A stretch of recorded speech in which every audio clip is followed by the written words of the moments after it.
The strikes that took out much of Iran's key defensive infrastructure and killed military commanders are credited to an Israeli intelligence service that is claimed to have infiltrated much of Iran's security apparatus for decades. In fact, by the time Israeli aircraft were streaking across the sky toward nuclear and military sites at the beginning of the 12-day war between Israel and Iran, secret commando teams, swarms of armed drones and explosives concealed in ordinary vehicles were emerging from hiding deep inside Iran and making their way towards slumbering targets.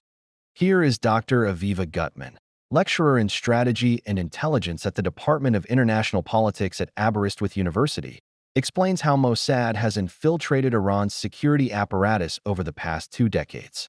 I think it is really important to remind ourselves that since 2022, the Israeli government has put Iran as a threat, as a priority. So we have seen it took 1 minute to take down Ali Khamenei, but it took probably like 20 years of preparation for these kind of attacks. But I'm happy to go a bit more into detail, but just to to remind us that this really is an operation that has been prepared in a long haul, that has been step by step, bit by bit for, I would say, really 20 years. This has been in the planning and in the preparation and in studying Iran, determining its weak points and infiltrating it and going through it. So I think also what we have to understand is that there's quite a bit of a Persian diaspora in Israel itself, so it can draw from quite a bit of expertise on Iran. It has developed an expertise. It knows a lot about its culture. It knows a lot about the language, the political system. So there is a huge expertise on Iran, and that at first, before every operation, it's studying and understanding your enemy, if you will. And I think what he understood is its weak point is precisely the authoritarian and discriminatory regime, and there are a lot of people who just disagree with the regime, lots of dissidents. So they have, for quite a while already, tried to capitalize on this opposition. There are minorities like the Kurds, the Azeris, or the Balochis who will have worked together with the Israelis. So those are the people who voluntarily will have been recruited by the Israelis and try to work together with them to try to have, they're both basically, they both want regime change. But what we also have are what in intelligence parlance we would call infrastructure agents. So these are people, and this might be the people that have been arrested. These are people who Mossad will be using to acquire all the necessary logistics. So that can be a Mossad front company who will be hiring somebody to drive a car for place A or place B, and those people might not even realize that they are actually working for Mossad, because Mossad will be hiding behind a company, for instance. And also Mossad, we know Mossad has posed as Iranian dissidents in exile. So people who thought that they actually talking to or working with their fellow dissidents was the Israelis behind. So I would say they were using every single trick in the toolbox of an intelligence agency that is available, with a very, very careful study of the Iranian society and a carefully geared plan towards that.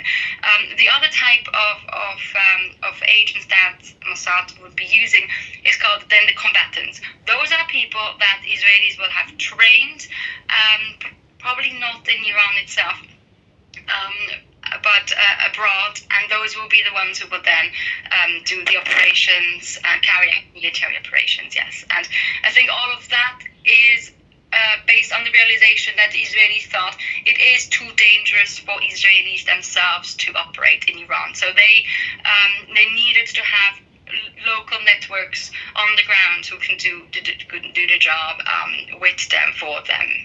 And I think a lot of them can also be managed abroad with the technological means that we have nowadays. It can, we don't have to be in a place, as we all know, in order to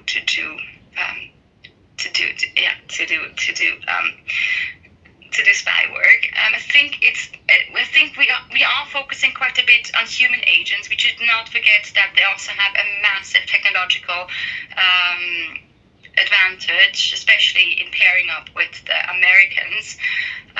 So the Americans and the Israelis, I think, are really on top of spyware. One can infiltrate a phone, on a phone that we use every day. We don't even know that somebody is listening in and is also watching whatever we are watching. And the camera can also see everything that it wants to see without the person who has the phone realizing it. So we do know that the Iranian leaders have been advised not to use their phone, but we also have heard that they love their phones. They don't want to give up their phones. And so it might just be that there's a weakness that was exploited in that way as well. One further aspect, I think, also is the use of AI. There is Unit 9900 in the Israeli military intelligence who is collecting all kind of information, all kind of data, and then it uses AI to sift through them and to get a picture, a very specific picture that we can zoom in. So they're taking satellite images, hacked CCTV cameras, other openly available sources, the information from the phones that they have hacked, and also the information that the local agents will give them. And all of that is fed into a massive database, and through that, then AI can be extremely useful in creating a clear picture. Among others, for Ali Khamenei, for instance, they will be able to find out his daily routines of him, of his family members, his associates. And they have been able to build a profile for years about him. I think the Iranian intelligence agencies are extremely geared to internal control, surveillance, and keeping the regime in place. So it might be that they have not the same counterintelligence capacities in order to spot Israeli or CIA or other foreign intelligence agencies' capacities to prevent that infiltration and that degree of manipulation. Yeah, so it is possible that and that's absolutely, that is also the key of every intelligence agency, to study where are the weak points and how can they be exploited. And it seems that